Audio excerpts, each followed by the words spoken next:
Run it back.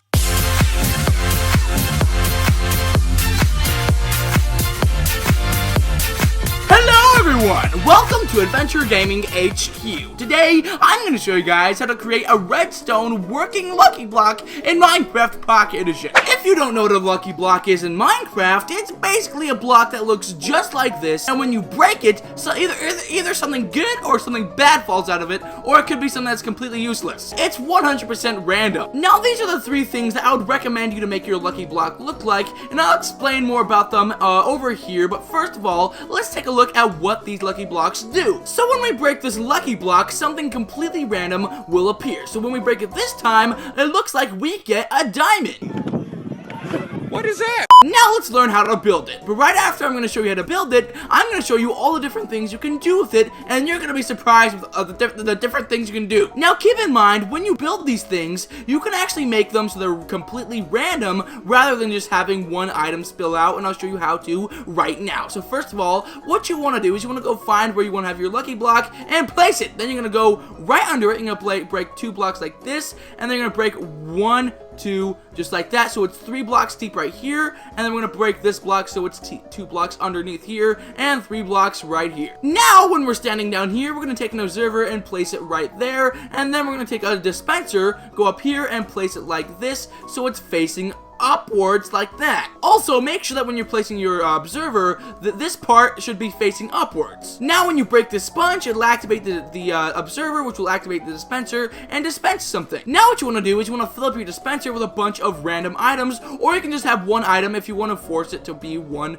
specific item. I would recommend you placing a bunch of random things if you're going to try and do it with yourself. So now let's fill up the dispenser with a diamond, a poisonous potato, a sword, and a piece of dirt. Now we can go ahead and close this up, and then when we break it, we'll get something completely random out of the dispenser. Let's see, it's a piece of dirt. All around me or from me. Now that you know what a lucky block is, and you've built one yourself, let's go on to this stuff. So first off, let's talk about the lucky block. So the block of the lucky block, I would recommend it to be a sponge, as you've seen, but if you want to, you can also have a diamond, or I mean gold. I'm legally blind.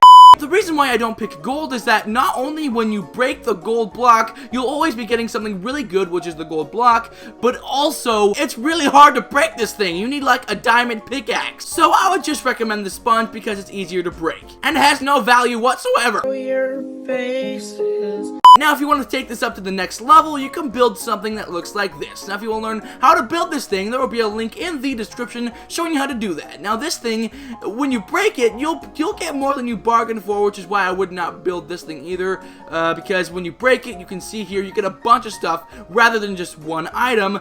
It's no bueno. Next up, let's talk about different items you can put inside of it. Now, I've kind of already explained this, but you can have completely random stuff. So we can have either good stuff like a diamond, emerald, a golden apple, a chest plate, a sword, or you can get a lot crappier and make people mad by putting in a cobweb, a completely useless dead bush, some dirt. You can give them a horrible potion, you can give them some rotten meat, or you can give them a stick. Here's some examples. We break this one and we get, oh, look at that, a potion. We break this one, we get nothing. And we break this one and we get, oh yeah, there it is. It was rotten flesh. It just got stuck down here. You gotta make sure you fill it all the way up. I only went like this. I only placed one right here, which is no good because it'll just fall into there. Next up, let's get a little bit more creative. If you want to, you can actually put mobs inside of the dispensers and dispense a bunch of mobs. The only mobs that work that I know so far are the slime block, or the slime, the ghast, and the magma cube. If you put any mob smaller than these, then you're gonna suffocate them, you disgusting animal. So first one, what do we have? We have ourselves, oh, a magma cube. Next up, oh, get excited, what is it? Did we kill it? It was probably a baby slime. Yeah, it suffocated. And lastly, we have a ghast, just like that. He got stuck in between these 2 blocks. It's no bueno. Oh, never mind. Next up, we're gonna get a little bit more complicated. So remember, under that observer down here, you can put anything. You don't only need to put a dispenser. So I'll give you an example right now. So when we break this, first of all, let's say we're inside of a desert biome, and we find a lucky block, and we break it. It's a trap! So basically what happens here is that I put actually a piston down here, so when you break it, it moves a piston, and the way this worked is that I actually put a bunch of signs on it just like this, going all the way around the entire thing, even around here, but I'm not going to do all that. So you can see here I placed a sign here that connected all these to that one sign all the way over here. So we take some sand and we place it on top of all of these signs, and when we break the block, it'll move this piston, which will break this sign, which will break all the signs around it, which you will see right now.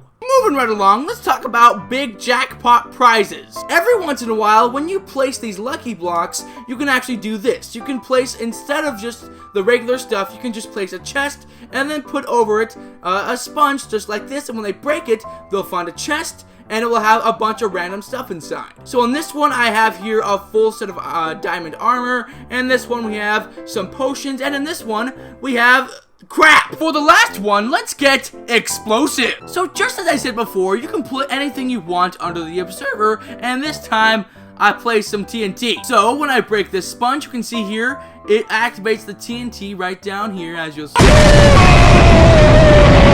And also, you can make it even crazier by placing, instead of just the TNT down here, instead of making it a secret, you can throw it right in the face by actually putting a dispenser with TNT just like this. And when you close it, when you close it off and you break it, instead of it just being down there, it'll shoot up just like this and scare the crap out of them. And yet another TNT design is you can actually break this. We have a chest, but it's actually a trapped chest, and when we open it, it'll activate some TNT, which is right below it. As you'll see, we open it up and it activates the TNT, and then you're screwed. That's all there is for today, everyone. That was how to create a redstone working lucky block in Minecraft Pocket Edition. I hope you enjoyed. Thank you so much for watching. Feel free to rate, comment, and subscribe. Stay tuned for more videos. What if I need to refilm this, man? Then I'm screwed.